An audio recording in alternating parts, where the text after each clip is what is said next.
नतीजे आए, हफ्ता बीत गया, मगर महायुति की नई सरकार के फॉर्मूले पर सस्पेंस ऐसा कि तमाम कहानियां सिर्फ अटकलों की शक्ल में ही घूम रही हैं।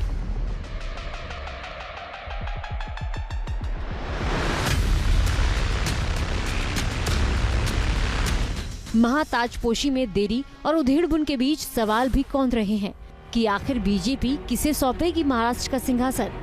बीजेपी के सामने शिंदे ने क्या रखी हैं 3 शर्तें। एकनाथ शिंदे ने गांव में क्यों डाल दिया डेरा। बताया जा रहा है कि सीएम पद की रेस में खुद को अलग करने के बाद एकनाथ शिंदे शिवसेना के लिए उचित तवज्जो चाहते हैं। इसके लिए उन्होंने सेंट्रल लीडरशिप को भी अवगत करा दिया है और उनके पाले में गेंद डालने के लिए खुद वेट एंड वॉच की रणनीति पर सतारा चले गए।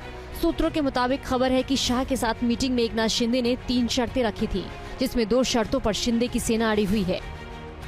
सूत्रों के हवाले से खबर है कि शिवसेना प्रमुख एकनाथ शिंदे ने मांग रखी है, अगर सीएम नहीं बनाया जाता है तो गृह वित्त विभाग के साथ साथ स्पीकर पोस्ट शिवसेना को मिले।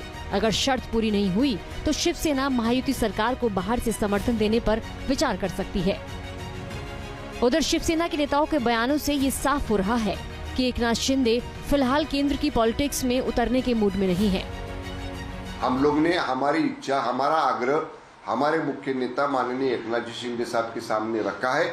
हमें लगता है कि हमारी विनंती का माननीय शिंदे साहब मान रखेंगे और उनके नेतृत्व में, उनके अनुभव के नीचे काम करने को, ये काम करने में ये सरकार आगे जाएगी। ब्राह्मण मराठा कार्ड में फंसा पेच।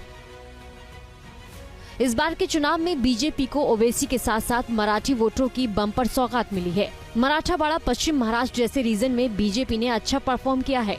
शत की पारी के पीछे एकनाथ शिंदे फैक्टर को जोड़ा जा रहा है। चुनाव से पहले मराठा आरक्षण मुद्दे पर बीजेपी को नुकसान का डर सता रहा था, लेकिन चुनाव के नतीजों ने बीजेपी को बम कर दिया। यही वजह है कि एकनाथ शिंदे के हटने के बाद भी बीजेपी अपने अभिमन्यु या यूं कहें देवेंद्र फडणवीस की सेफ लैंडिंग नहीं करा पा रही है।